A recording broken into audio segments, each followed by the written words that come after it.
நீங்க பார்த்துட்டு இருக்கிறது கோல்டு 5 மினிட்ஸ் டைம் ஃப்ரேம். இன்னைக்கு கோல்டு பொறுத்தவரைக்கும் ஓப்பனிங்லேயே வந்து லிட்டில் பிட் ஒரு சைட்வேஸ் ரேஞ்ச்லேயே வந்து ட்ரேட் ஆயிட்டு இருந்ததுங்க. என்னதான் சைட்வேஸில் ட்ரேட் ஆயிட்டு இருந்தாலும், இந்த இடத்துல வந்து நமக்கு ஒரு பையிங்க்கான வாய்ப்புகள் கிடைச்சது. அகைன் ஆப்போசிட்ல வந்து பார்த்தீங்கன்னா, நமக்கு செல்லிங்க்கான வாய்ப்புகளும் இந்த இடத்துல குடுத்துருந்ததுங்க. இந்த ரேஞ்சிலேயே, இந்த சைட்வேஸ்லயே. ஏன்னா என்னதான் இருந்தாலும் இந்த 3700 அப்படிங்கிற அந்த ஹையர் லெவல்ல ஆல் டைம் நியர்பை இந்த ரேஞ்சிலே ட்ரேட் ஆயிட்டு இருந்ததுனால, அகைன் இந்த செல் என்ட்ரி வந்து அட் காஸ்ட் வந்து நம்ம எக்ஸிட் பண்ணியிருந்தோங்க. இமிடியேட்டா இந்த இடத்துல கண்டிப்பா எப்படியும் ஹையர் லெவல் வந்து பிரைஸ் பிரேக் அவுட் ஆகும் அப்படிங்கிறது முன்கூட்டியே தெரிஞ்சதுனால, ஸோ லோயர் டைம் ஃப்ரேம்ல 1 மினிட்ல வந்து இந்த ட்ரேடிங்க்கான வாய்ப்புகள் ஏதாவது கிடைக்குமா அப்படின்னு பார்க்கும்போது, இந்த இடத்துல ரொம்ப நல்லாவே ஒரு ட்ரேட் வந்து இருந்ததுங்க. ஸோ யோசிக்காம இமிடியேட்டா இந்த இடத்துல என்ட்ரி பாயிண்ட் வந்து பார்த்தீங்கன்னா 3696 அப்படிங்கிறது நமக்கான என்ட்ரி பாயிண்ட். ஸ்டாப் லாஸ் அப்படிங்கிறது ரவுண்ட் ஆஃப் வந்து நமக்கு 3696 அப்படிங்கிறது 0.1. இதுதான் வந்து நம்முடைய stop loss. First level target, second level and final target அப்படிங்கிறது டிஃபால்ட்டாவே நாம பயன்படுத்திட்டு இருக்கிற கிளாசிக்கல் என்ட்ரி மெத்தட்ல வந்துரும். ஸோ இதை பயன்படுத்தி என்ட்ரி குடுத்தாச்சுங்க. இந்த என்ட்ரி குடுத்ததுல ஃபர்ஸ்ட் என்ட்ரி பாயிண்ட்லேருந்து ஃபர்ஸ்ட் லெவல் டார்கெட் வரைக்கும் பர்ஃபெக்ட்டா இருந்தது. அண்ட் செகண்ட் லெவல் டார்கெட்டுக்கு வந்த பிறகு இது first level target and second level இது consolidation phase once break out ஆனதும் ஃபைனல் டார்கெட் வந்து நமக்கு இந்த இடத்துல கிடைச்சதுங்க. ஸோ எந்த ஏரியாவில் வந்து பர்ட்டிகுலர் இன்னைக்கு பவர் இஷ்யூஸ் இருந்ததுனால மார்னிங் லைவும் கம்ப்ளீட் பண்ண முடியல.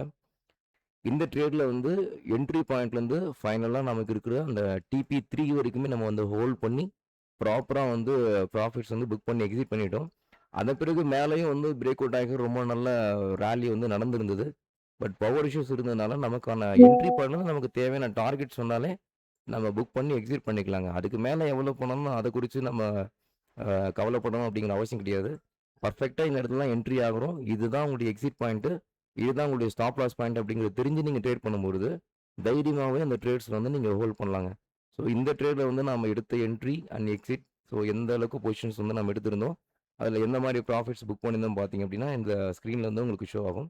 இந்த ட்ரேடுக்காக நாம யூஸ் பண்ண டைம் ஃப்ரேம் வந்து 1 மினிட் தான். யூஸ் பண்ண குவான்டிட்டி 0.50 அப்படிங்கிறது யூஸ் பண்ணியிருந்தோம். ஸோ இந்த ட்ரேட் வந்து என்ட்ரி அண்ட் எக்ஸிட் பாயிண்ட் பார்த்தீங்கன்னா, ரொம்ப நல்லாவே ப்ராஃபிட்ஸ் வந்து அரவுண்ட் $350 டாலர்ஸ் தான் நம்ம புக் பண்ண வேண்டியதா இருந்தது. அது ஸ்கிப்ல வந்து பார்த்தீங்கன்னா 341ல வந்து நமக்கு இது skip ஆயிருந்ததுங்க.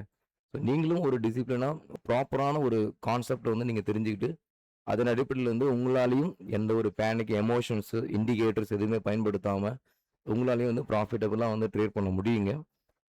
September 27 Saturday morning 10 AM இருந்து நமக்கு 4 PM வரைக்கும் டைரக்ட் 1 டே டைரக்ட் கிளாஸ் அப்படிங்கிறது இருக்குங்க.